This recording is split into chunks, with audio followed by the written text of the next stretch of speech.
I haven't changed philosophically much politically since I was like 17. Wow. Which is weird. That's a long... Oh, yeah, no. And I have a paper trail. When I was 17, I was all into Ron Paul. Paul. Oh, hell no, man. And what was interesting about my thoughts when I was, 15, 16, 17, which is I think when people start to begin to think about stuff like this, I was very into Ron Paul. I was isolationist, libertarian.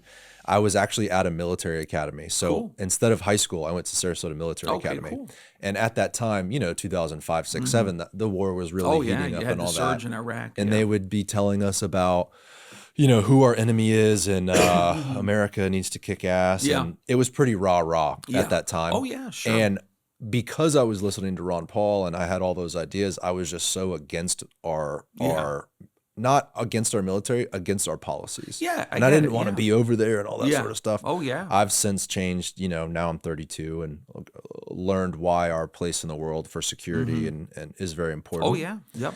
But I've shifted through my life. It's interesting that you have not. Not much. I mean, I was a kind of moderate to slightly liberal Democrat when I was younger, and I'm pretty much the same way, partly because my politics came from loving U.S. history a lot. So, I mean, my heroes are people like FDR, Harry Truman, Hubert Humphrey, Bobby Kennedy, President Kennedy, people like that. And that's how I've always identified, which is you got to be that post-World War II liberals who came back home and wanted to create a more humane society that got rid of Jim Crow, that instituted justice, but was always patriotic and was always in the mainstream of America. Yeah. And that's what we're missing a lot on the left, in my opinion, is that. Well, I think we're missing a lot of everything right now. Oh, yeah. In politics. It seems like people are only interested in fighting each other. Oh, yeah. I will say, interestingly, though, after this election, and maybe it's because everyone's holding their breath and waiting to see what happens on Monday, right? But there is a little bit of a calmer sense than there was a few months ago, and that's probably because the election's over and we know who we have. And it was dispositive. He clearly, in 16, he lost the popular vote, and we were all shocked, right? And then 20, you had the whole Stop the Steal January 6th stuff. This time, even though, mind you, Pennsylvania, Michigan, Wisconsin, and what's the other one up there that I'm missing? Whichever the fourth one. President Trump won those by 250,000 votes, which was the same number Biden won them by in 2020. It was a close election then. It was a close election now. It's weird. Yeah. The pendulum always swings. I know. It's just, man, I always say, listen, one party has leprosy, the other one has the flu. I vote for the flu. Well, have you seen the South Park episode? Never. No. Which one is it? Oh, my God. Pull up, just type in, David, South Park episode election. They have, who's the guy that's screaming vote or die? It's like R. Kelly, or I think it might even be P. Diddy. That was like an MTV thing or something. Well, and then they have the two characters. It was P. Diddy. Was it P. Diddy? Yeah, the two characters, the douche and the turd sandwich. Here's your choice, and they have them come out. And it's what's crazy is that episode came out, that must have been like 2008, 2004 election. And they were talking about the impossible choice then. 20 years ago. Yeah. What is it? No. Oh, Obama 08. No, this was even later. About Last Night was 08. This was even douche and a turd 2004. Oh, 4. So 20 years ago they're joking about the impossible choice. Oh yeah. Kerry and Bush. It's sad to see though, 20 years later we're still here. This is Debate 2004 with your host, Jim Lehrer. Welcome to the cable access televised debate between a giant douche and a turd sandwich. We'll start with giant douche. Pause it. Sir, some students and parents... It's true, man. But, that's 20 years old, and here we are. Yeah. So you're a local politician. Do you have faith things will shift back to reasonable people getting up there, explaining themselves, you don't believe that? Just being honest. No, because Twitter and social media have changed everything for the worse. We are causing ourselves to believe that we're more divided than ever. But I ask people over what? If you look at like the 60s, we had the Vietnam War, 58,000 Americans dead. You had race riots in places like Watts, et cetera, Detroit, Washington, D.C., the aftermath of the civil rights movement, cultural change. The Civil War, you had Reconstruction, 4 million slaves becoming Americans, the South losing their property, all this stuff, right? What is it that pisses us off today? That's the question. And why are we so angry such that people would take to the streets in places like Portland or go to invade the Capitol in DC? I don't get it. why are people so pissed? I've never thought of that before, right? I think you look at American history. Oh yeah. Let me introduce you though real quick. Oh yep. So we're starting now. Yeah. Okay, let's do it. We're rolling. We're on the record. We've been rolling for a few minutes. We can keep in that South Park part. That's a fun context to bring you into the conversation. But today we're with Tampa City Councilman Viera. Welcome to the show. Thank you, Garrett. Real pleasure to be here, man. Thank you for being here and doing this pleasure. with me. So yeah, American politics is a little bit frustrating. I mean, I think for anybody, but especially someone who's young and ambitious and trying to make it in America, and then you see the kind of BS happening at the top level, it's a little discouraging. So yeah, that's a great question. Why are we so angry? Because if you look at American history, boy, we've came a long way. Yeah. I mean, when my father was born in 54, okay, he's 70 years old, right? So when he was born in Tampa, Plant High School, I don't think black kids were able to even go to Plant High School when he was born. When he was a young man is only when they had integration. Yeah. And so that is a horrible thing. That's something to be in the streets about. But you're right. Yeah. What would be the reason today? I mean, I think we've conditioned ourselves to become angry. Number one, I mean, there has been a 30-year ignoring on issues like immigration, the global economy post NAFTA, GATT, et cetera, on the effect of that on the working class. That's a big issue. But on the other hand, you ask yourselves, why are people on social media all the time? Why do people go, whether it's MSNBC or Fox or OAN or Newsmax or all this stuff, why do people go to news sites that make themselves angry, right? And make them want to punch the television and make them believe the worst in other people. I remember, and I see this through my own perspective, when we elected President Trump in 2016, people went, well, now you know how you felt under Obama. And I went, kind of don't see it the same, but whatever, but why have we justified going? I see President Trump as tradition of Joe McCarthy or George Wallace in 1968 or Huey Long or Father Coughlin. A person like that never made it to the White House. Why are we so dissatisfied that we took that populist and put him in the White House like that? That's the million-dollar question. We're not in the Civil War. We're not in the 1960s with reckless violence, the Vietnam War, et cetera. What is it about today? Why are we so angry? If I had to take a guess, and something I felt here locally is pressure, financial pressure. And when COVID happened here and I was looking for a home and I couldn't find one, it was very frustrating. I think affordability issues for young people, old people too, any people, right? Any sort of American that feels a pressure by society, when groceries are expensive and housing costs are high and I can't meet my needs financially. It's hard for me to support a family. That's not a good place to be in. And I think a lot of the anger comes from that pressure. And I do think you're right. There's so much less large social issues like that than there used to be. But there is this disparity in the middle class. It seems like the middle class is totally shrinking. I don't think that's, what are we going to do locally, right? As a city, I think there's certain things you guys have worked on, and I can't wait to talk about that today. But the reality is it needs to come from a cultural movement and a national level to solve these big issues. The city of Tampa can't build everyone a home, right? I mean, it's just unrealistic. Sure. And again, that middle class issue that I always say today, the middle class feels closer to the bottom than it does to the top for a lot of people. In the 2024 election, I think that's what the main issue was, which is you had a President Biden, who was running until July or whenever it was, left the vice president to 107 days with about a 40% approval rating. The American people had experienced years of 7, 8, 9% inflation, and they made their decision. And I think that's more narrowly tailored. But the larger issue over the last 12 years, I think, is a question that really needs to ask, which is, why are we angry? Why do we love to get angry? Why do we love to go on Twitter and yell at people? Why do we see the worst in people now? Why is it the whole generations of leaders like John McCain and Mitt Romney and different folks like that are now out of sync with a political party? Why? That's a big question to ask. It is a big question, and it's a question the country faces, right? There could be a million different answers to that. A lot of it does have to do with social media. I think you're alluding to the ease of getting on your phone and yelling at someone. And, and it's easy to do that. It feels good to be angry and to express the anger. What is hard is staying strong and breathing through those feelings and not having a reaction like that. A lot of people are not forcing themselves to stay strong. Oh yeah, I don't have cable because if I sat and watched MSNBC all day, I'd get angry. And I'm more about solutions. And nothing against people that watch cable news or anything, but it's just not my bag. Yeah, I agree. Mine either. The reason I initially reached out to you was right after the hurricane. Yeah. So I saw you come out with this massive effort. Yeah. I know the city was working on it. I know the administration had a lot of focus on cleaning up that storm, and I think the whole city needs a little grace. You guys have done a lot, a lot. Sure. I mean, from the initial cleanup to the warnings to the public safety issues during the storm. I mean, I had a fire in my neighborhood.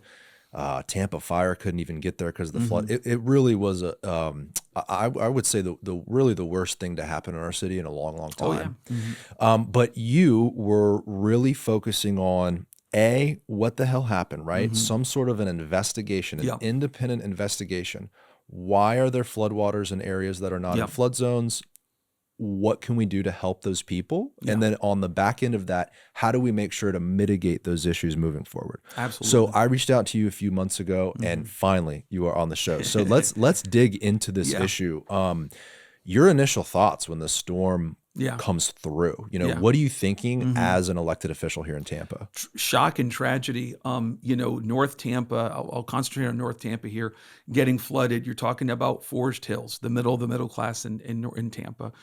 Tampa Overlook, a working class community, university area, different areas here in North Tampa. So a lot of shock. Places like Timber Falls off of 113th Street. I've been working for years in these apartments, lower income apartments filled with senior citizens, people on disability, people trying to make $1 out of 15 cents, right, in life.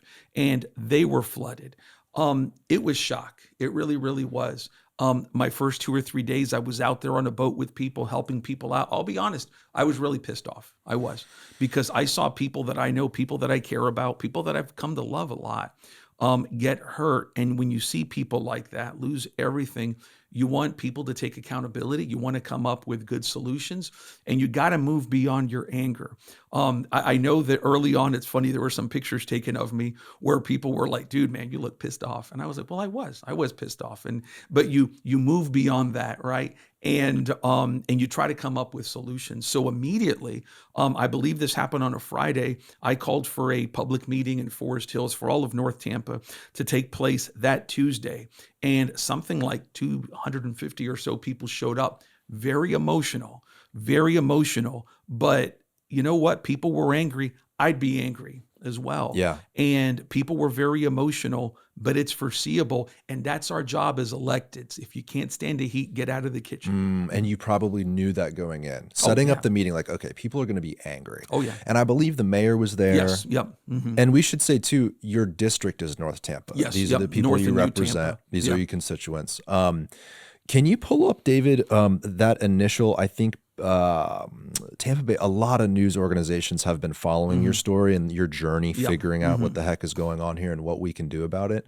But the mayor was there. Who else did you have? Did you have other public officials? Yeah, so I invited, as I recall, to that one, the office of Congresswoman Laurel Lee, who represents the area, to be our FEMA contact for there. I wanted a county commissioner to come. Pat Kemp came. We had the office of State Senator Jay Collins come as well. Jay works with Operation Barbecue Relief, which provided a lot of nutritional assistance to people. And so I try to invite everybody. And as an overarching issue on this, I try to be very bipartisan in my policy issues and working with people. For the hurricane, we put that on steroids because people are hurting. I don't care if they voted for Trump or Biden or Harris. I don't care if they all voted against me and they hate me. They're people and they deserve to be fought for. Absolutely. And so out of that meeting, obviously probably came a ton of questions. Yeah. Anger towards city government, I'm sure. What the hell are you guys doing about this, right? And how do we stop this in the future? But they probably initially weren't even talking about that. Oh, no. They were just in the middle of a flood trying to find their way out of it. Yeah. And so out of that meeting, what were your thoughts? What did you realize you had to focus on? So a couple of things. The administration had some officials go up there and pretty much say, I don't want to put words in their mouth, but this was a storm of 100, 300 years, whatever it is. This would have happened no matter what. Whether or not that's true, and I have my personal feelings on that as a layperson, my opinion, probably not the time to say that, but when you're going 90 miles an hour in a 45-mile-an-hour zone, things are going to happen. The real value of that meeting was that, number one, we showed up. Right? Mayor Castor was there, who I don't think is afraid of anything, right? Mayor Castor was there. I was there. The offices of other folks were there who are electeds were there. But the biggest thing was that afterwards, I stayed for about an hour and a half with a long line, and I met people. And that was the beginning of my journey on meeting everyday people who have taken life's worst hits, but just keep moving forward, right? I met people who, many of them, I'm sure, are going to be lifelong friends because I love them a lot, and who have just taken terrible hits. And it was very emotional for me. It was. I was crying a lot when I was talking to people, because you have a shred of empathy. It's going to come out in a situation like that. It's kind of amazing. There were people in that crowd with that kind of an attitude in a moment like that. The resiliency. It is, but I always tell people are moving forward. I mean, I could tell you stories. A man who's a plumber, who his son's a third-generation plumber, they just, got up and redid their house. Another woman who takes care of her autistic son and autistic grandson, she had to move to Wesley Chapel because she couldn't afford her house. A woman I met last week worked for 27 years cleaning hotel rooms, a woman of Dominican descent, proud Latina woman, and she keeps moving forward. They have that dignity, but if we abdicate our responsibility as the city of Tampa and local government to help those people, then God forgive us. And so out of this meeting, I'm sure you had strong feelings for these people, wanting to help these people. Where did this call for an independent investigation come into play? Did it come out of any sort of distrust in local government? You mentioned that the administration had the position of, well, this was a historic event and there's really nothing we could have done. Sure. Is that where you're? No, I'm not a person. I don't fight what I call the city council culture wars. I don't do that. I try to work with people, and because again, I have an agenda for people that I care for the values that I hold dear, and I try to work with everybody to push that through. But there's a time to take a stand. And there's a time when you can be a nice guy, but Mr. Rogers is pissed, okay? And I was not very happy. And for me, if you have a situation like this, where a big part of Tampa, North Tampa, that is the working class backbone of Tampa, in Zone X, plumbers and welders and pipe fitters and teachers and nurses were flooded without any warning, with no flood insurance. And there's a question on our infrastructure. If we don't have an independent review on that, then we are not transparent. That's as American as James Madison, government accountability. So for me, it just came out of, we want to help these people. So for me, it was really three things. Number one is to make sure to highlight the plight of these people, because North Tampa is not always active. Number two is to find out what happened, transparency. And number three is to fight for dignity and respect for these people when it comes to finances. And so when you announce this investigation, how was it received? I mean, you're talking with people from the county and the city and probably the federal government. Yeah. Very well. I think one of the first people I talked to about it was two commissioners, Harry Cohen and Christine Miller, later after Josh Wosel, and they were supportive of the idea. Harry and Christine are very relevant because they represent a Christine Plant City that was flooded, Zone X, and Harry's in Town and Country, and I went out with Harry in Town and Country. I speak Spanish. There's a lot of Spanish speakers there, and that's Zone X. So my preference was to try to make it something that the county would do through an independent contractor that would be countywide. Why? Because water doesn't stop at city limits. In North Tampa, you have University area, tends to be more county. You have parts of Forest Hills that are county. The water doesn't go, oh, let me stop here. Here's the city limits, right? Yeah. So you have certain pumps that are maintained by the county but could affect city areas and vice versa. So I wanted to do that. And it was also, by the way, this is an incidental benefit of it, for people to see Republicans and Democrats working together. That's what people want us to do. That's what we should want to do, no matter what the public wants, because it's the right thing to do. When you have a county commission that includes somebody like my friend Josh Wosel, who I disagree with on probably 90% of issues, and we work together well, supporting this with other folks, right, with Democrats, that's a good thing, and a good thing that we can show our constituents. I think it's all that matters in times like that. And, Sure. and I also believe that that's what local government's for. You know, the federal government comes in on, they usually come quick. Yeah. They come out with their press conferences and they have a couple things to say, and then they come with some of their money and assistance, and it's great. It's great. FEMA's fantastic, and it's great to have federal assistance. But at the end of the day, on day one, that's the city and the county. I mean, you know, you guys are the ones that are up in the emergency operations center. You know, you guys are the ones that are keeping public safety safe. You know, and doing that job. And this is such a relevant conversation now, obviously because of our own issues here with these hurricanes, but also out west. When I saw those reports of those fires, what a tragedy that is. They are dealing with a historic event, much like we've dealt with ours. There's a complete difference, though. Look at the way Florida, the state government, has collaborated with local governments to solve for these storms. I mean, they built that bridge in Sanibel in like 3 days. The governor was here. I mean, there really is this nonpartisan collaborative effort here in Florida regarding these hurricanes. And as a citizen, it's so comforting to see that. Yeah. And out in California, they've had their issues. We don't have any water, and the burning buildings behind the guy, you know, and as a citizen out there, I would imagine you're very frustrated with your local and state government. Sure. So it's important to say that local, you guys, and state, I feel like you guys have our backs when it comes to this. Sure. Doesn't mean that that's the end of the road and that there's not more work to do. Yeah. But I do have a confidence that you guys will figure this out and do a good job at completing this investigation. Where are you at in the investigation? So the county commission passed it in November. They forwarded it to an independent contractor. Forgot the name of the independent contractor escapes me right now. And I'm setting up a meeting with Bonnie Wise and folks at the county. I was just talking to Commissioner Miller on it last week.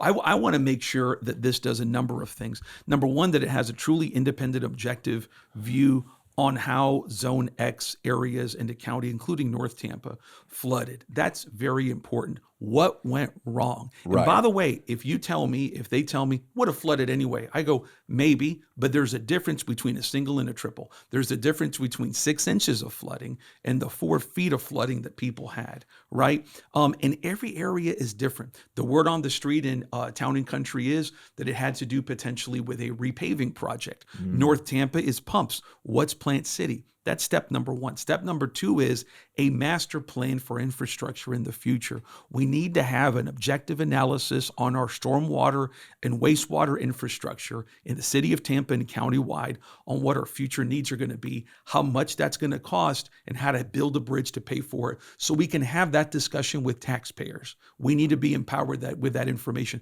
That's what I've been told this is going to do, and that's what I expect it to do. I have a feeling, much like anything, it'll come down to money. And after this, you know, after this investigation, there will be a bill. Yeah.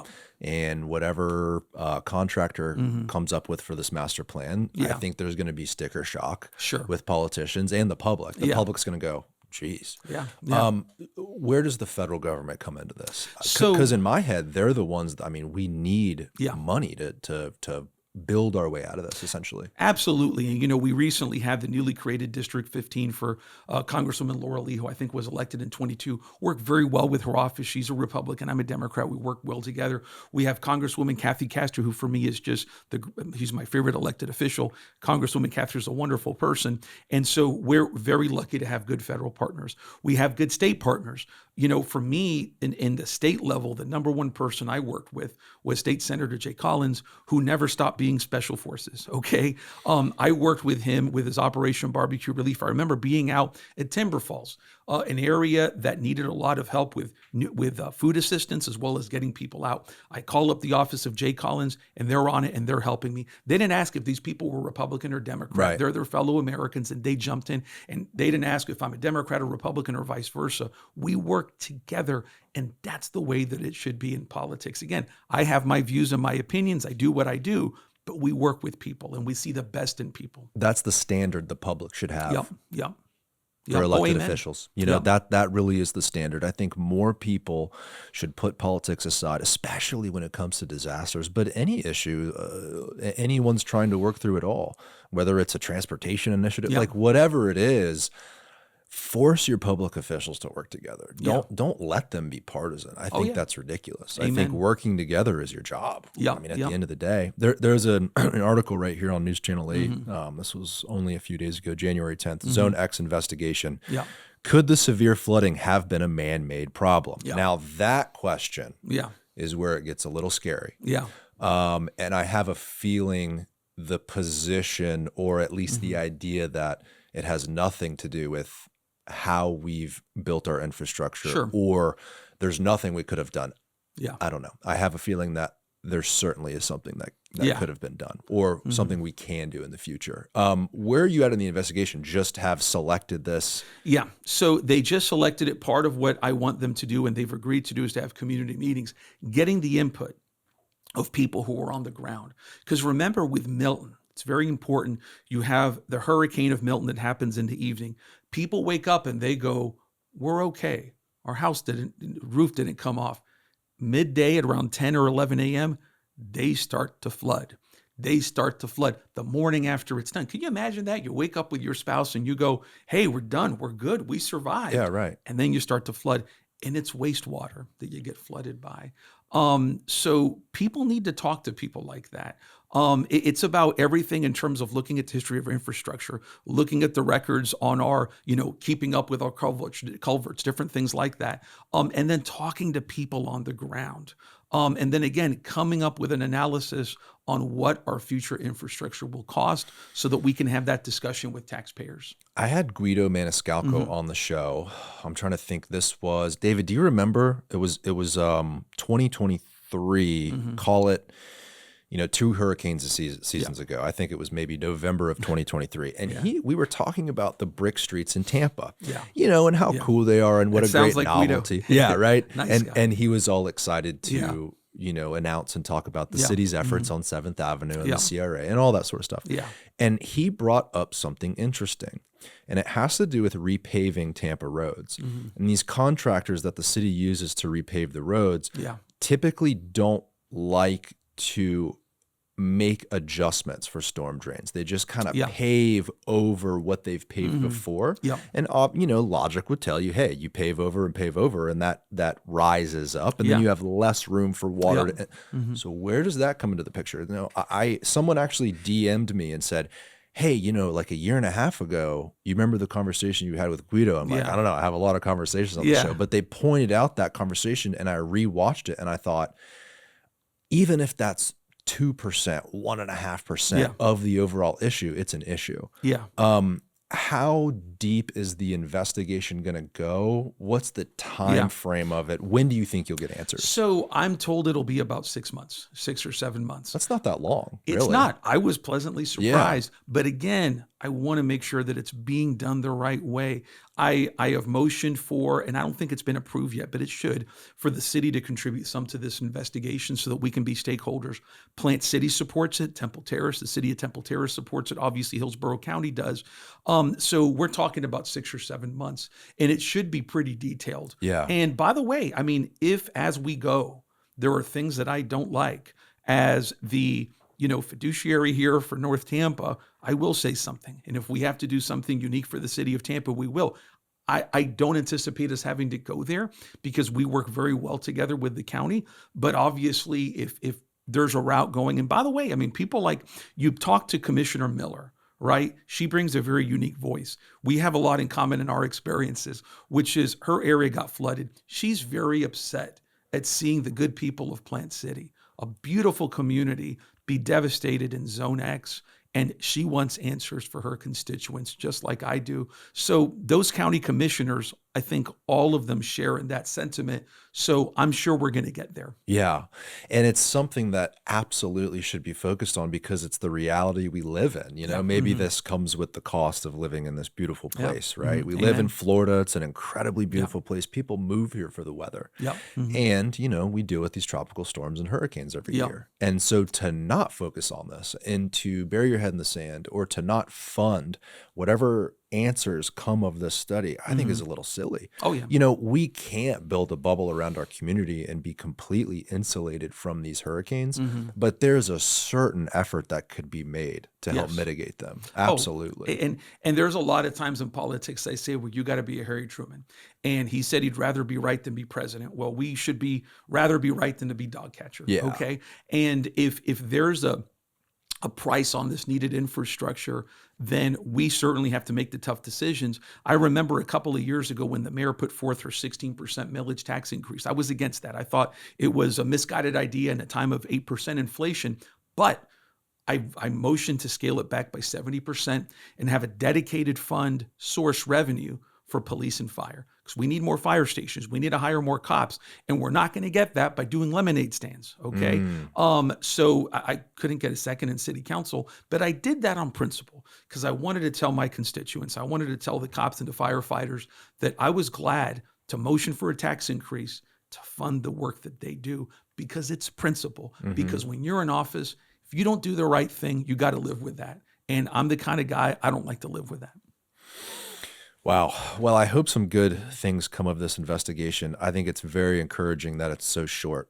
I would call that short. I mean, typically, it is. you know, it's kind of cheeky, but like whenever the government collaborates with some plan or some study, it's always multi-million dollars and multi years. So the fact that this is going to be done this year, sounds like you'll have the conclusion this year. That's what they've told me. So let's see. I also want to talk about the $3 million in assistance. Yes. Now, I don't know where y'all are at. Have you voted to approve? So Abby Feely with Mayor Castor. So I had tried to get some form of formal assistance in October, couldn't get it past city council with the idea that FEMA is going to take the lead on that. Then I did different sort of motions to try to get to where I was trying to go, and we ultimately got there. I came to the Castor administration and said, we need to have a plan of financial action for these people. North Tampa is the backbone of workforce and affordable housing here in our city of Tampa. It's one of the few places where if you're a cop or a firefighter, a teacher, a welder, an electrician, a nurse, you can afford to live. And if we don't help keep people in their homes, they're going to be like my friend Gwen Torres, who works at Chamberlain, lived in Forest Hills, got flooded. She takes care of 9 people in her family, including her autistic son, autistic grandson. She had to move to Wesley Chapel. We can't let that happen, and to have these working class people priced out of this historic Tampa community. So it's a $3 million package. I see that as the first step, because we have to make a major commitment to this community. And this $3 million would be used in the form of assistance for renting a house while your home's being renovated, et cetera? So it's going to be mortgage assistance to help people stay in their homes. I believe it's also going to include repair assistance they're looking at. It's going to be disclosed. So we had a presentation on it last Thursday. It went well. And then the 23rd, we'll be formally voting on it. But like in a community meeting I had last week, we had one on the sidewalk in Forest Hills. Somebody came to me and said, I don't have a mortgage and I got flooded and I can't afford to pay my taxes and my insurance because I've been flooded. So if it's mortgage assistance, am I going to be helped? So talking to people refines what I'm pushing for in the plan as well. And we're also looking at making it part of it 140% AMI, because this was the working class in the middle class that got hit, and we got to be there for them. The middle class often believes government doesn't have their back. I want to make sure that this supports the middle class, the working class, and those working poor working hard to get into the middle class. That all makes sense to me. So are you confident this will move through on the 23rd, or do you feel like there's an uphill battle? No, again, there have been concerns expressed before saying that FEMA takes care of things. I don't think that the facts have borne that out. I don't think so. FEMA, I joke with people, if you want to buy a suit, it'll buy you a tie and a belt and pants, and you got to get the rest. Okay. So again, I think everybody on city council has a very good heart. They're compassionate, empathetic people. This is going to pass with 7-0. I would be very surprised if it doesn't. Now, the larger issue to me, what you just said, which is FEMA, right? The federal government only buys the tie and the belt and maybe the shoes and maybe some underwear if you're lucky, right? But this is going to cost a ton of money to get us to where we can at least put our hands on the table and say, hey, look, we're in the best position we could be. Yeah. We can't stop the storms from coming, Mm-hmm. but we are in a position where we feel like the public and and everyone feels like, hey, look, we're as resilient as we could be. Isn't that going to require more than the belt and shoes? You know what I mean? Sure. It's going to cost a lot of money to Well, beef this stuff up. And thankfully, we have state partners. I know there's a special session in part called for assistance on housing for hurricane victims, et cetera. I'm having conversations with some state legislators on that issue, trying to get support from Tallahassee. So we need to have, all hands on deck, right? And again, I mean, when you talk about people that I've talked about, Danny Alvarez was very active, Fentress Driscoll, talk wonders about State Senator Jay Collins. I feel that we're going to get something from Tallahassee. I hope and pray, because again, this is the backbone of Tampa's working class that was hit. We got to support these people. Absolutely. Okay, I've made notes. So on the 23rd, I definitely want to watch what happens with that. It sounds like you're optimistic about it. I am. It's my birthday, so I hope it passes. That'd be a nice birthday present, right, for the people of this city. And then 6-month investigation. I'll definitely follow up with you and see how that ends up. Yeah. Well, boy, that sounds like a little bit of a waiting game. How day to day has this become? Obviously, we're months and months past the storm. Yes. People are still, though, obviously dealing with these issues. Are you still consistently hearing from constituents like, Lewis, we have this issue still, and hey, things have gotten worse because now I can't pay this, and et cetera? It's terrible. I mean, again, like last Thursday, I had a community meeting. People are still angry, and they're right to be angry. And I got yelled at a little bit by some people. And guess what? That's just the way it is. I say in this endeavor, elected officials have to have big hearts and thick skin. Okay. I said before that I met a woman cleaned Hyatt hotels for 27 years. And after the flooding in Milton, she was flooded with about 3 feet of water. Her water heater went out. She's having to boil water to shower right now. A woman who cleans hotels for a living. And so again, if somebody tells me that helping that woman is not a local government responsibility, then I'll just respectfully disagree and fight like hell to help that person. I mean, and then just so I understand and our listeners understand how the federal assistance versus city assistance works in terms of a time scale. Yes. I would imagine the city could be extremely quick. Within weeks could have money or at least assistance to help this woman versus getting something from the federal government would take a lot more time. Yes. And it does. I mean, you see right now with Speaker Johnson with the California issue going, oh, we may make this a debt limit issue. Politics always plays a role in the federal government, and that's just a shame. On a local level, this is something that could be dispersed late February, early March, I believe it could be, God willing. And again, this is not going to make people whole. This is not going to be, but it's going to do what we can do. If we sit back and do nothing, I think it was FDR who once said, better a government that in trying, I'm going to paraphrase, makes occasional errors rather than a government stuck in its ice cold indifference. If we're stuck in ice cold indifference to that 27-year Hyatt hotel worker who cleans people's rooms, then we should all resign. That's what I say. Wow. Yeah, that's a powerful message. It really is, because you've seen so much of that ice cold, almost gridlock in DC. Oh yeah, sure. And at a time when North Carolina is going through a historic disaster, Florida, Terrible. And now California. Yep. And at that time, the federal government has no choice but to help these people. The idea that politics would play a role is really, really discouraging. Yeah, and really disappointing. And it's cruel. And it's cruel if it plays a role now with our friends in California, just like our friends in North Carolina. It's terrible. I mean, the tragedies that people go through, we should just have empathy and try to be our brother and sister's keeper, no matter where they come from.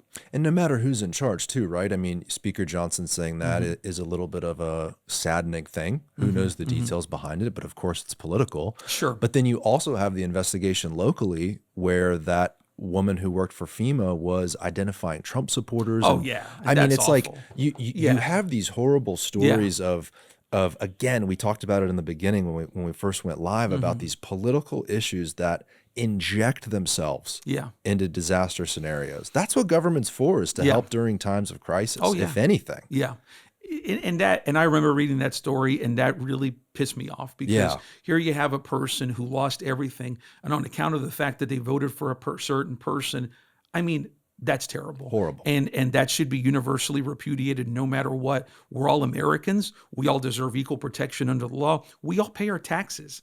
And yeah, something like that is obviously an abomination. We are all stakeholders. Oh, yeah. And it doesn't matter how much of a stake you have. It doesn't matter what your tax bill is. You deserve to have help. Yep. So let's move on. I think this conversation is a flowing one. Obviously, there's more information that'll come out. Another thing I wanted to talk to you about, you are the chairman of HART. Yes, I am. I like HART. Feel free to dump that in the cup, by the way. Well said. I don't want it to be in the way of the video camera here. No, it's all good. So HART, first of all, Hillsborough Area Regional Transit. Did I get that right? Yeah. So can you explain what it is? Explain to me kind of what HART's role is, why it exists, and maybe what the goals are. So HART's role is as the county mass transit system that gets people from point A to point B, everything from regular buses to paratransit, people with disabilities. A big issue for me, my oldest brother is mentally disabled. HART, I became chairman of HART 2 years ago. I'm in my third year. And I'm very passionate about HART. I'm passionate about HART because of the people that HART serves. You go on a HART bus and you talk to the people who are on it. It's senior citizens. It's people with disabilities going to their job at Publix. It's people going to their job at Walmart and then coming home. It's people who take life's worst hits and keep moving forward. And then you've got the people that make HART work. This is our Tampa, Hillsborough County working class. They are our mechanics, our bus. I mean, do you get more blue collar than a county bus driver? That's it. That was Robert De Niro in A Bronx Tale. Okay, that's the blue collar working class of anywhere. So I'm very, very passionate about HART. We've gone through some tough times on HART. You know, we obviously have some CEO issues we've had in the past. The gentleman that we have there right now, Scott Drainville, is a wonderful guy. He has my confidence, the confidence of people like Josh Wosel. He has everybody's confidence. I salute our HART board. It's not easy serving on the HART board because we've taken hits. But we've worked together, Republicans and Democrats on the HART board, to get through some tough times, tough fiscal challenges, but also tough leadership challenges where, and again, and I have very little filter. I always salute the Republicans on the HART board. We went through some challenges there with Miss LeGrand, and then we had the 2022 elections. We have some new members. They could have come in political guns blazing with people who voted certain ways. They didn't. They just went, look, let's move forward. Let's get Mr. Drainville in and let's work together as public servants. So again, I salute people for that. We disagree on some big core issues on mass transit, but on those procedural issues, we worked well together. Transit, it has been an issue that has really plagued the political conversation and exacerbated public frustration for a long time here in this community. Yeah.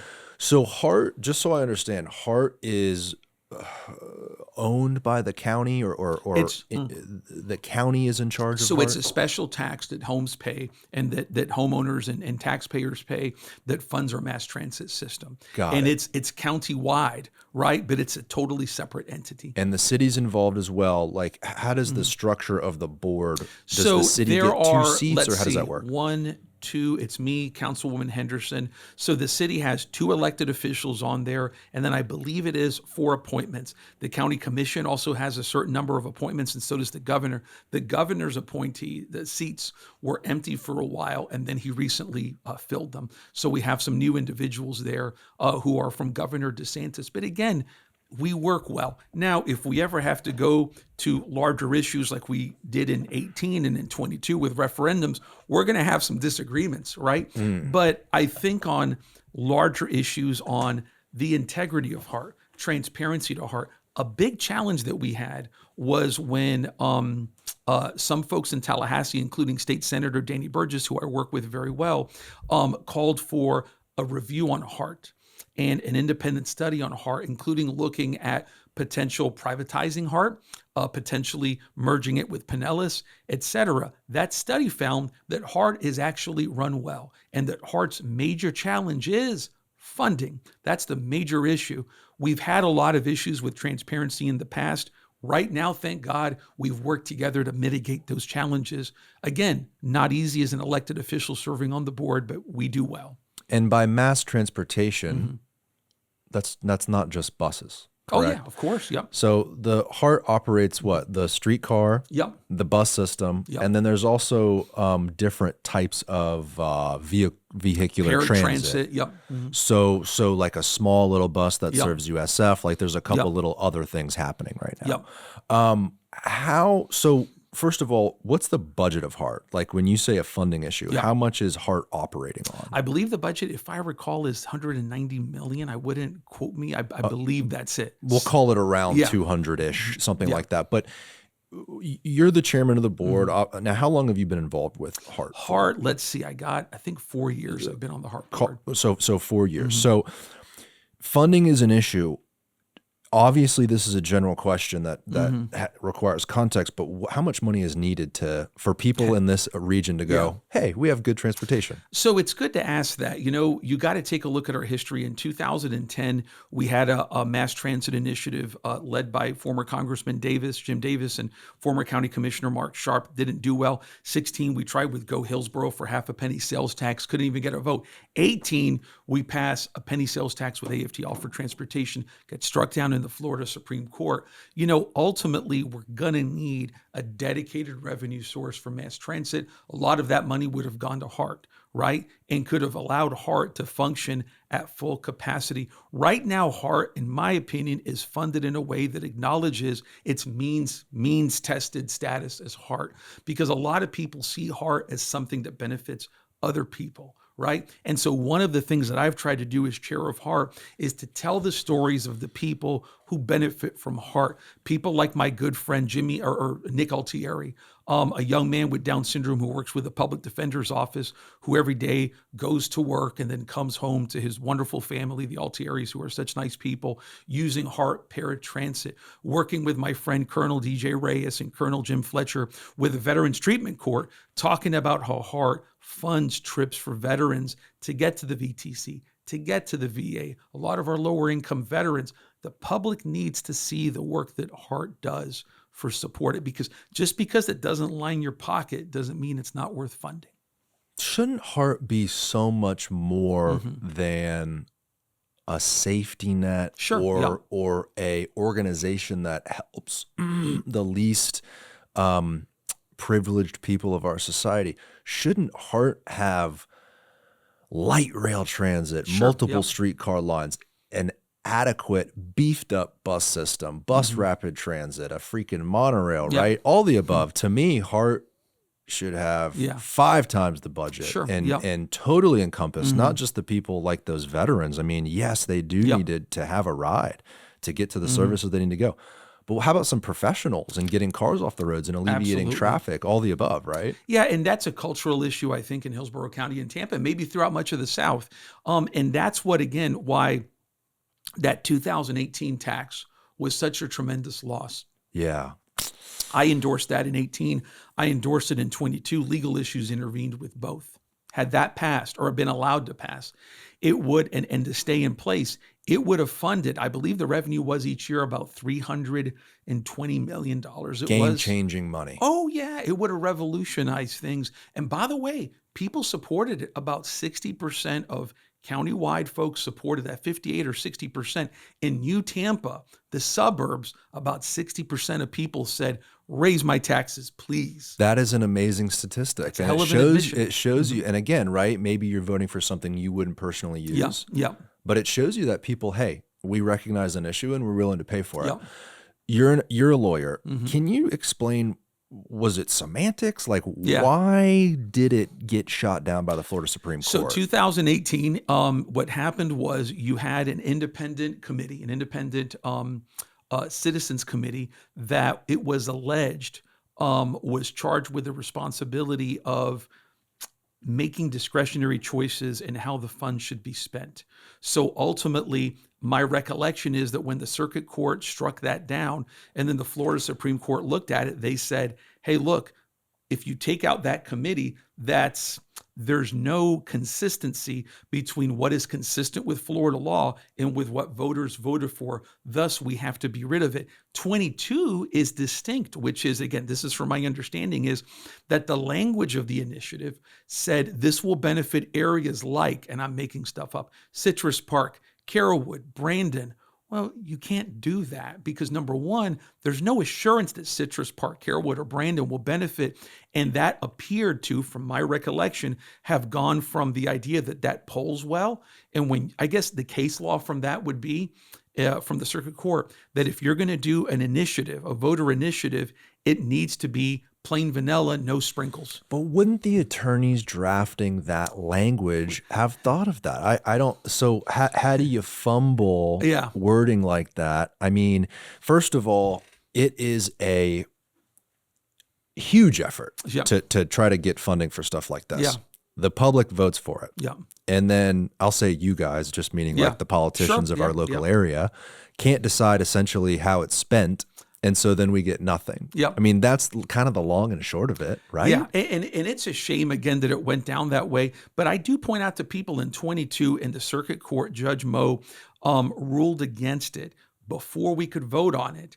And I got to look at the numbers. But even though it got struck down, whatever term you want to use, before we could vote on it, it failed by about 1 point. I want to double check that, but about 1 point. In a year when pro-transit candidates lost with about 47%, Mariella Smith and Kimberly Overman. So in other words, it outperformed them even with the court doing what it did. And again, I have full respect for the court. This is nothing against our judges. So so again, the heart for mass transit is still there. Even with the county supporting President Trump in 24, I still believe that people want to create a pathway to better funding for mass transit. But it takes funding, and if HART does not get the funding, it'll be business as usual. Oh, yeah, and absolutely. HART will just basically try to kind of provide services and pay the bills, and that'll be it. Trying to make $1 out of 15 cents. And so HART, we can do our own sales tax initiative. That issue has come up when we were talking about the $1.65 million for Route 1. But if you take a look at that, in 18, we had the sales tax. In 20, the sales tax was going to go again, but it felt that it wasn't wise in light of COVID.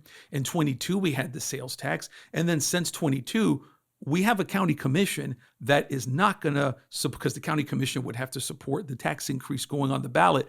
That's not going to happen, right? That's just not going to happen. So the people of this community can't put something on a ballot without the majority approval of county commission. Yep. That's how that works legally. Yes, That's absolutely. how it's set up. Yep.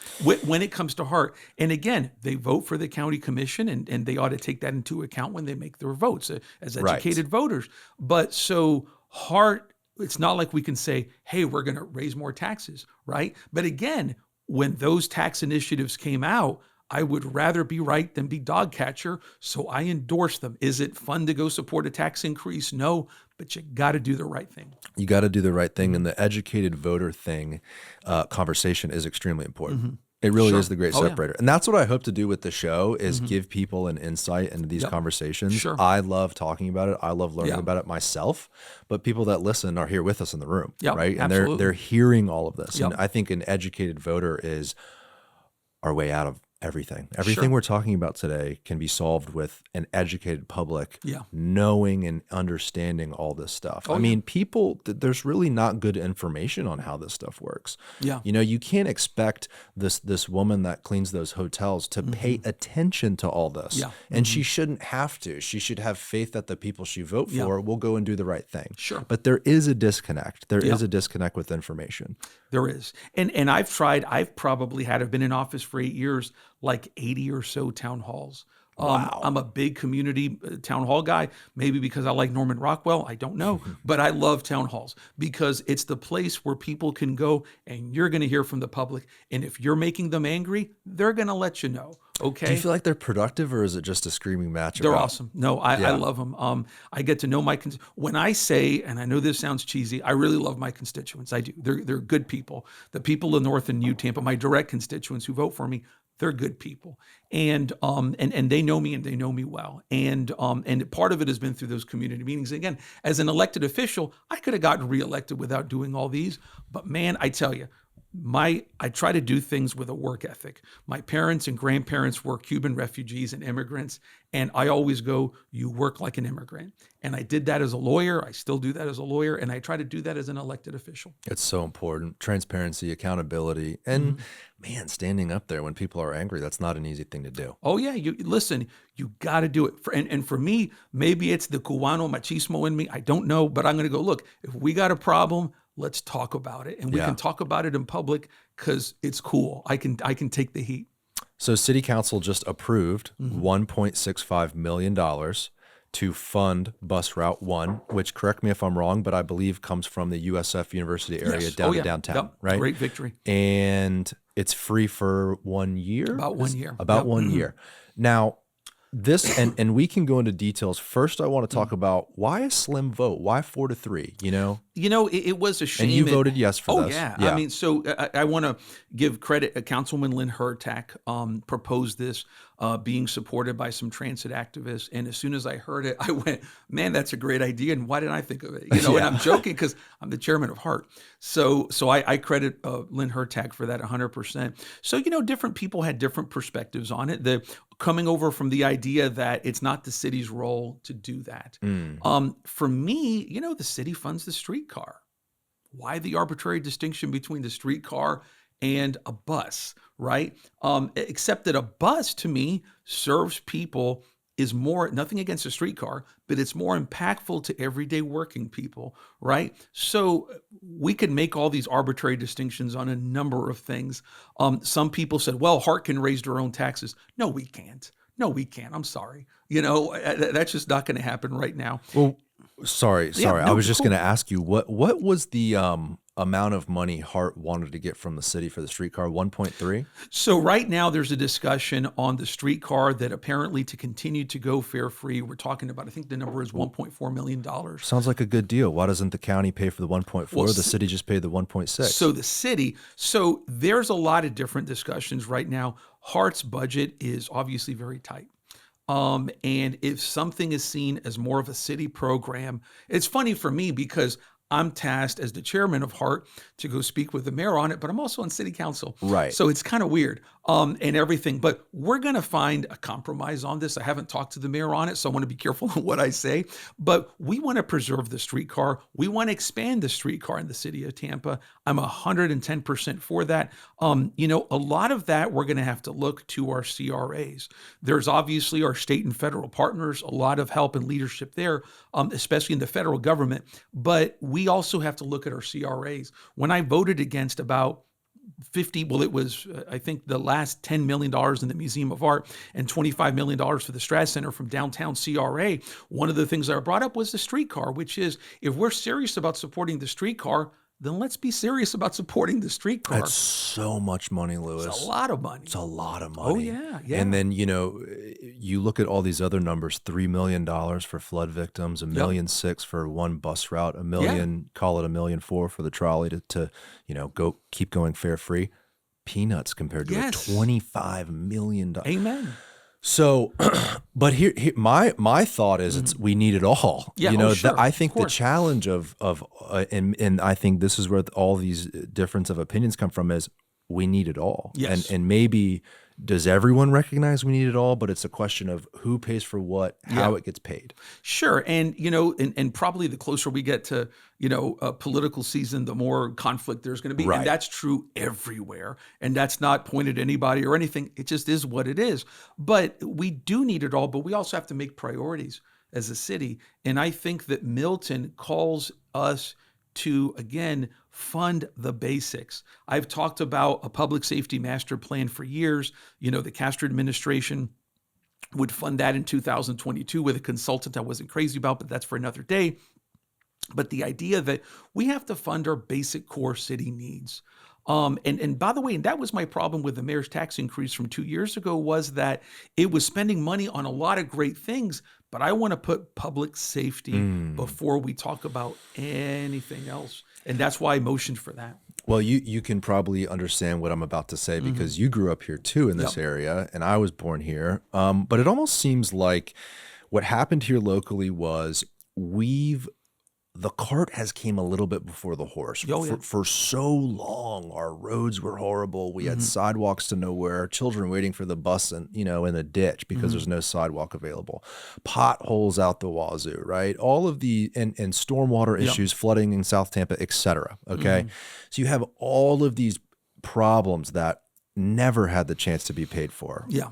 Pre-Water Street, right? Yeah. 10, 15, 20 years ago. There was no chance we could keep up with all this stuff. Yeah.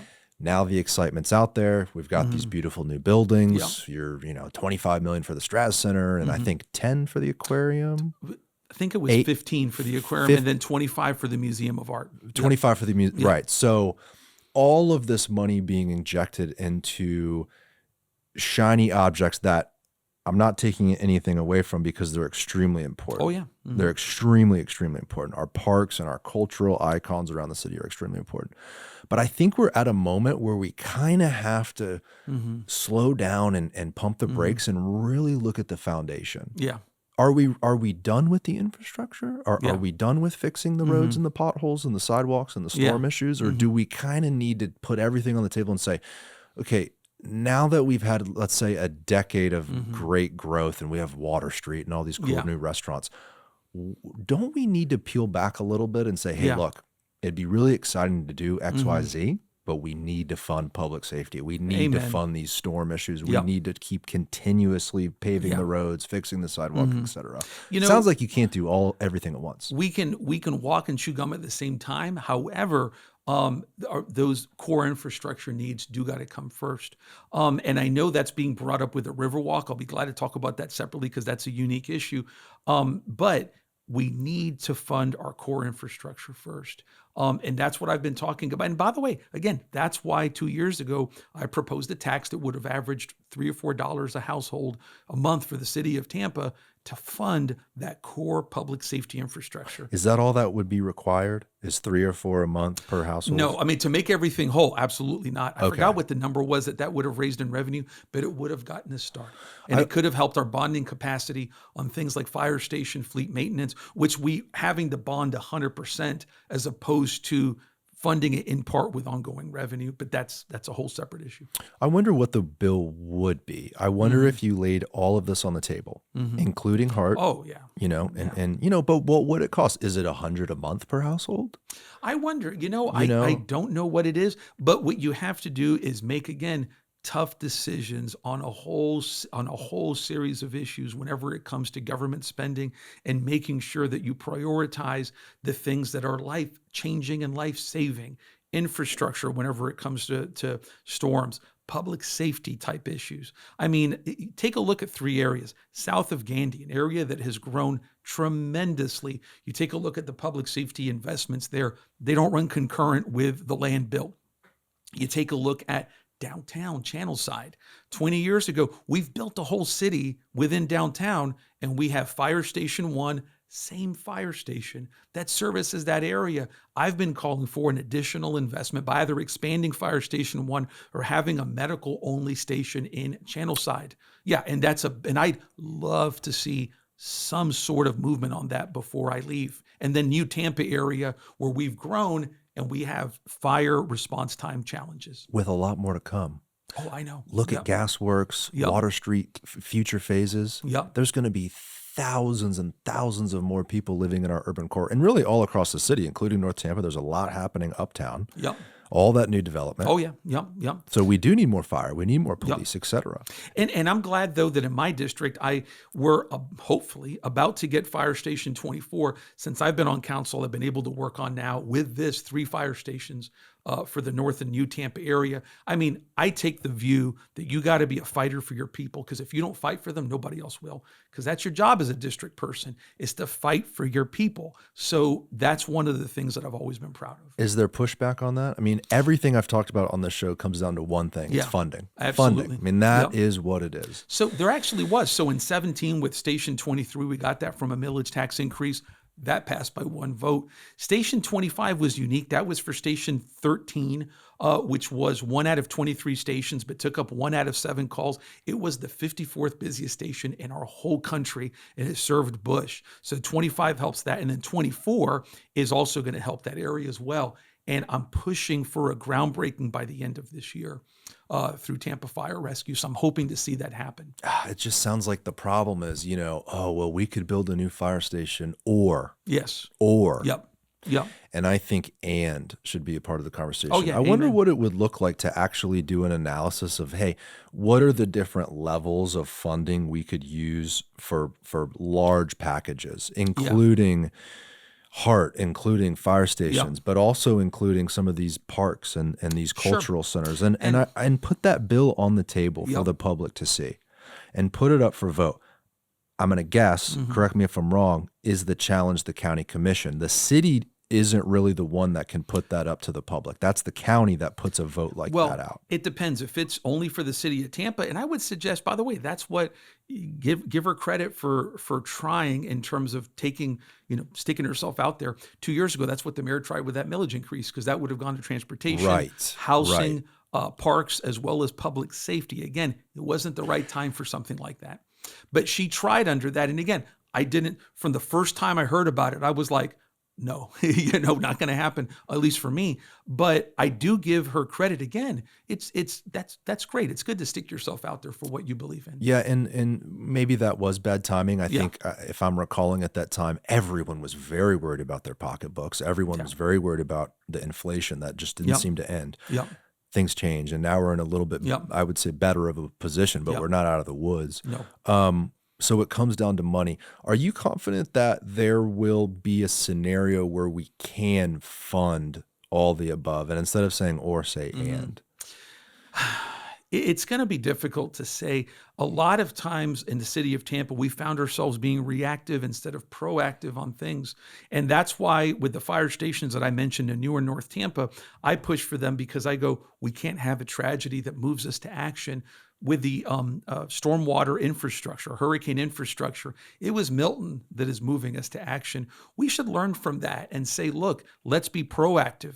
Let's have wisdom and discernment and be proactive as opposed to reactive, because when we're reactive, we deal with human suffering. And if we can prevent that, it's the right thing to do. I totally agree. It all comes down to money, though, and I hope that reason will come into the picture. It's kind of unfortunate, just from everyone I've talked to on the show and just as a citizen, right, looking at all this.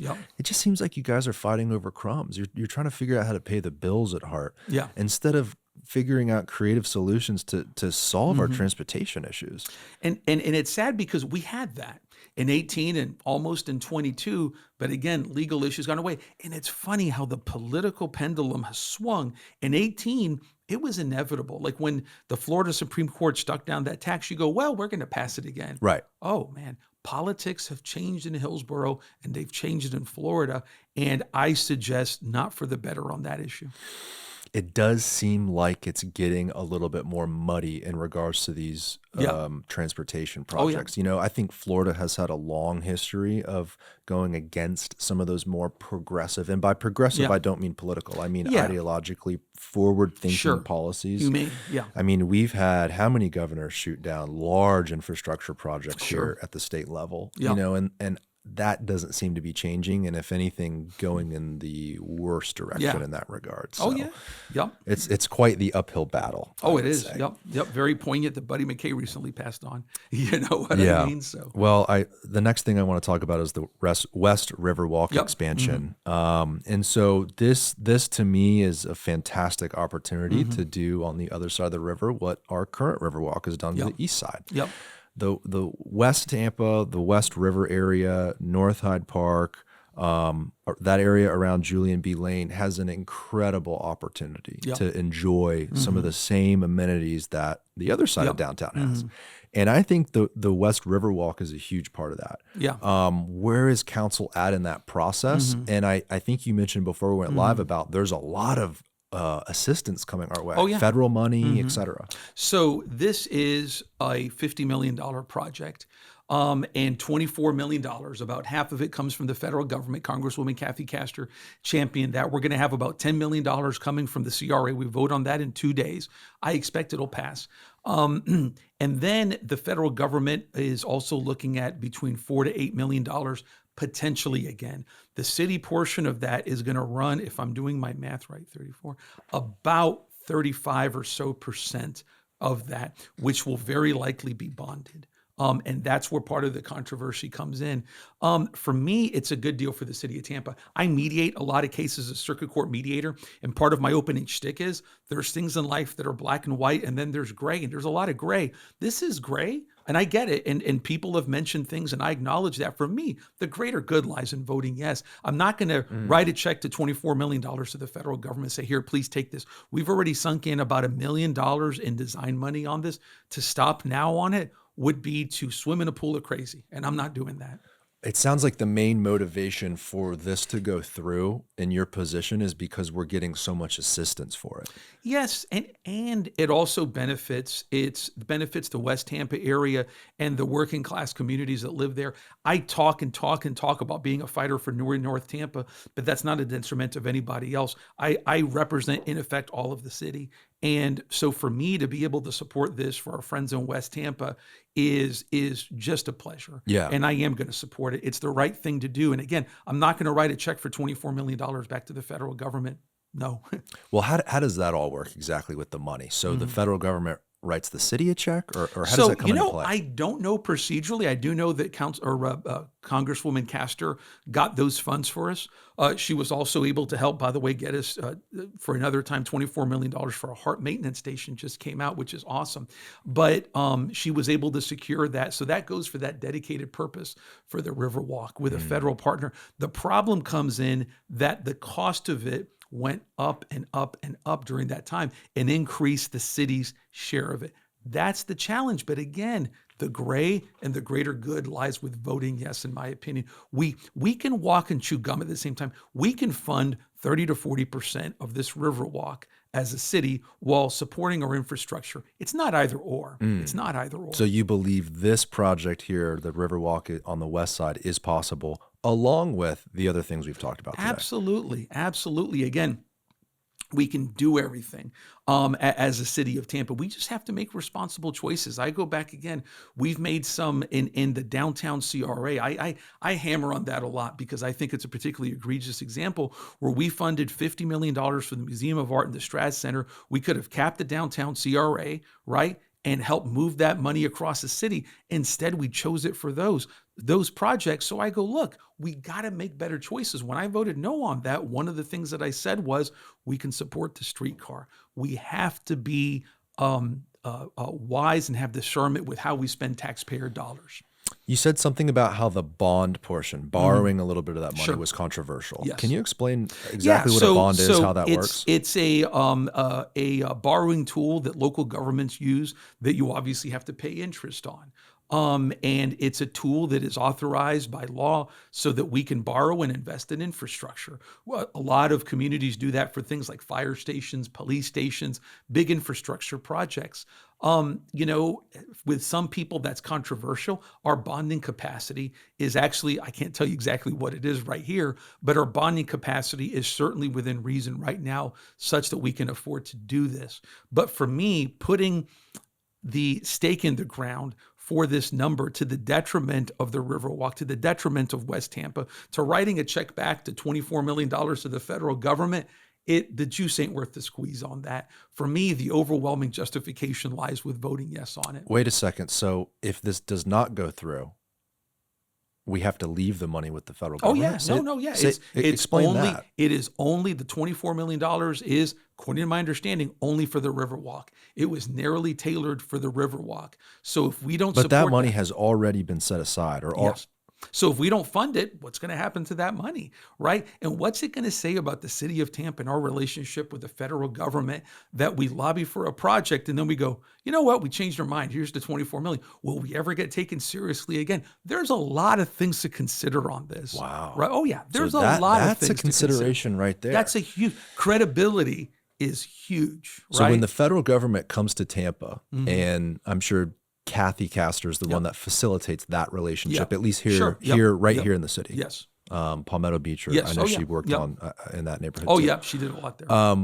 A lot of it is confidence. A lot of it is relationship. A lot of it is, hey, can the city actually deliver? Oh yeah, and political stability, which is if we give you this money and then you go, nah, you know what, we don't want it. We changed our minds because we want to. No, you can't. It's all about having foreseeability and political dependability for a local government. If we turn that money away, in my opinion, that would undermine tremendously the confidence that our federal friends, whether it's the Biden administration or the incoming Trump administration, would have in the city of Tampa. And you can't make a second impression on that issue. Wow. So there's no doubt that has affected us at the state level. What I just talked about earlier with denying, these $1 billion infrastructure package for light rail, et cetera. There's no question that has hurt us. And when you take a look at Governor Scott with the bullet train to Orlando, for example, I think the Obama administration saw that as politics with Florida, right? Wanting to turn back a check that had Obama's fingerprints on it. It's kind of the same thing, in my opinion, with Medicaid expansion, which the state of Florida says no to because it's has President Obama's fingerprints on it from the ACA. That's how I look at the issue. But again, for a city, we're supposed to be more stable than that. And I think if we say no to those funds, it'll give rise to an inference of political and civic instability on our part. And that's something that we have to take into account. David, could you pull up a map of the downtown area? And could you also Google West Riverwalk expansion? There's been a ton of articles on this. Yep. It's super exciting to think about what this could mean for the community on the west side of the river. Absolutely. And what a game changer it would be. You got to think who lives over there. So many young professionals, many, many families that have lived in that area for decades and decades. You have the University of Tampa, thousands of college kids.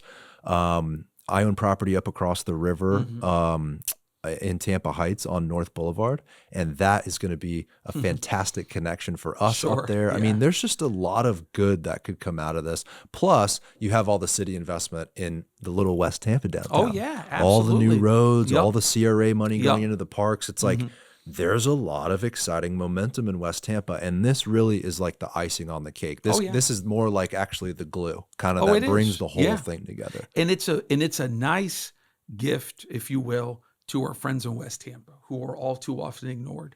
West Tampa is a beautiful historic part of the city, and this is a very big boost for that area that needs it. That's a great point because for so many decades, that neighborhood was neglected. Oh, yeah, and they absolutely. really didn't get a lot of love. Yep, and absolutely. now West Tampa's getting some love. It's awesome to see. And their CRA is funding $10 million of this, by the way. Wow. Well, we vote on that on Thursday. It should be. But fingers crossed. Yeah.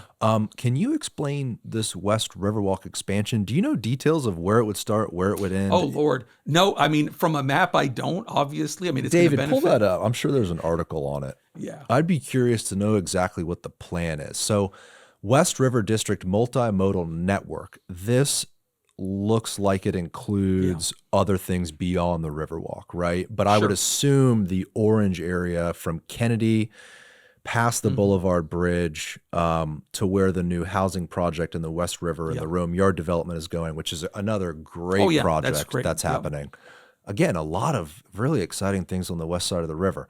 Am I wrong, Louis, to assume that that's where the Riverwalk is, where the That's orange? my understanding. Okay. Yep. And again, the big thing is that I don't think that we have pushed enough in promoting this is two words, West Tampa. I mean, when you take a look at our Tampa, I don't have to tell you this, but when you take a look at our Tampa history, West Tampa is like Ybor. It's the heart of Tampa, y el corazón de Tampa. I mean, West Tampa is Tampa, baby. That is, places many Latinos are the late great NAACP leader Robert Saunders, so many different folks out in West Tampa, and we pay tribute to that through that. We are empowering history, making history come alive through this. It's a good project. That neighborhood, West Tampa, worked in tandem with Ybor City. In fact, Ybor would not have been able to do what that neighborhood did in terms of cigar manufacturing, creating Cigar City without West Tampa. Absolutely. West Tampa was its own city from, I think, 1896 to 1925. It was annexed into the city.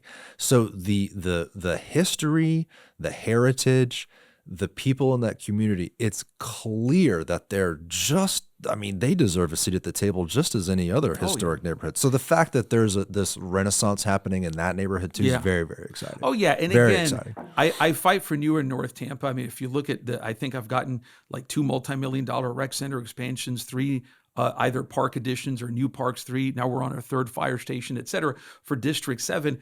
That doesn't mean that I'm not going to fight like hell for our friends in West Tampa because they deserve it too. They had a huge trolley network in West Tampa. David, I'm sending you this photo. It's It's a cute little old photo, black and white, of West Tampa streetcar. So, I mean, you know, this neighborhood was so much more connected to the rest of the city. I think beyond the Riverwalk and how exciting it is to enjoy a Saturday there. And what I'm excited about is this right here, which is a connection. This is this connects West Tampa to the rest of the city. Yes, absolutely. What they have an issue with now is they really don't have access to the same amenities on the east side of the river. You know, they have to cross that big bridge going over to Armature Works or Kennedy. You know, who the heck wants to do that, right? So the idea where you could have this segment on Rome, what is this, Platte? I'm assuming this is like safer sidewalks and crosswalks and bike lanes. And thank you for mentioning that, Garrett, which is this really moves forward bicyclists, pedestrian, mobility, safety in a big, big way. Again, the good, I don't contest some of the issues that some of the opponents have said. I can even stipulate to some of them, but the good outweighs the bad on this significantly 7-1, in my opinion. It really, really does. Again, we can walk and chew gum at the same time as the city. And just so we're clear, this West Riverwalk expansion for the actual segment of the Riverwalk, that's a $10 million vote. On Thursday in CRA. So we have $24 million coming from the feds, $10 million coming from the West Tampa CRA, right? Which is great because that's money that's stuck in West Tampa for West Tampa, deprived from other parts of the city. And then the rest of the money will come from the city with a potentially up to $8 million, additionally a grant that our Congresswoman Castor is asking for. So you are going to see potentially more federal dollars on this. That is a potential. And how does that tie into what we're looking at now, which is this multimodal network with the bike lanes, et cetera? Absolutely. So is it all one project? Yes, it is all one project, all under one idea, et cetera. And it's all going to be funded by the roughly $50 million or so that, again, is going to be about 45 to potentially up to 50% federal, a little bit more than that potentially, about 17-18% CRA, and then the remaining from the city of Tampa. Again, for us, it's a good deal. If we, in effect, and I say this in a political way, if we write a check back to the federales of $24 million, that's malfeasance on our part, in my opinion. Yeah. I think that would be a little silly, to say the least, to do something like that. But think about, too, what neighborhoods are served by this project. NoHo along Rome Avenue has exploded so much. All of those people being able to have a safe, strong connection south of Kennedy Boulevard. You've got UT students and all those new apartments around that Hyde Park North area having access to be able to go up, access that Riverwalk, cross the river. Then you've even got projects on Columbus. You've got Columbus connecting to Rome, which is where Rome Yard will be.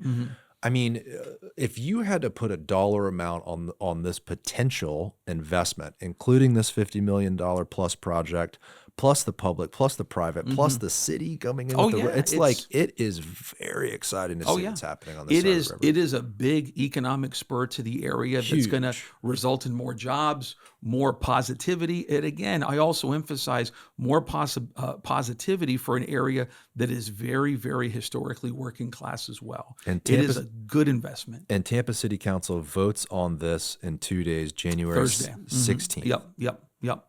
And you are confident.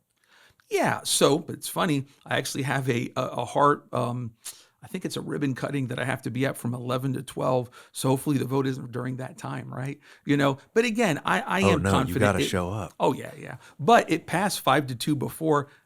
I think it'll be the same, but you never know. Are you allowed to call in? That's a good question. I could, but I mean, it's right next door. It's probably going to be 30 minutes. So what I would probably request that they do is that they hold on that action item until I'm back. And that I'm sure could happen. That makes sense.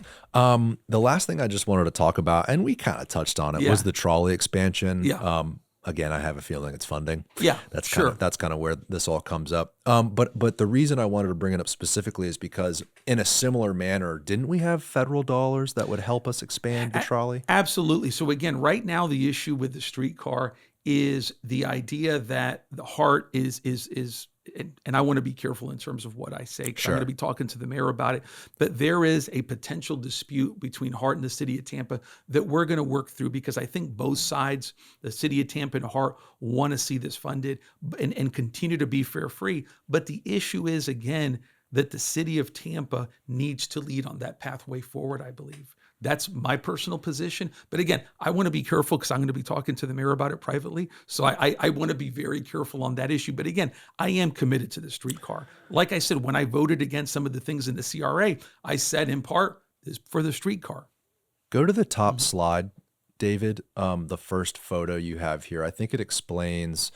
So total capital cost, $234 million. Now, I believe this was very comprehensive. This was like new tracks, the Taj Mahal. Yeah. Right. This is the Taj Mahal. So now go back to the map and go as deep as you want on this. I know that you have conversations that you have to have coming up. Yeah. What about the city taking this over entirely? Operations, funding, collecting revenue on it, et cetera? I mean, we can take a look at that issue. Right now, the city in effect funds a streetcar and it's operated by HART. Right. But that's, again, the benefits and the detriments of that would obviously have to be weighed together. But the big thing is, number one, starting off at first base and making sure that we can continue to keep this fare free. That is a priority of the city. I'm sure that we can find a fiscal pathway forward. Number two is the long-term expansion for that. And how are we going to work on that? I know Councilman Alan Clendenin talks a lot about that on council and is very, very passionate about that. If we're going to do that, we're going to need to look at additional revenue sources and financial sources. And again, I maintain, including our CRA. And right now our downtown CRA is pretty much maxed out for the next few years financially because we've dedicated a lot of money to a lot of different institutions, right? So if we want to make this a priority, we have to find a pathway there, but that may have to be delayed a little bit. That Franklin Street project is very expensive. Yep. And that was a great investment. I voted for that. I don't want to look like I'm, Barry Goldwater here. I voted for that, far from it. I voted for that. But again, there are certain things that I think we should have set funds aside for, things like the streetcar. It sounds like it's a game of priority. It sounds like there's a ton of issues that need to be addressed. I mean, people still suffering from the hurricane then also looking forward to a shiny new beautiful Riverwalk. And I understand how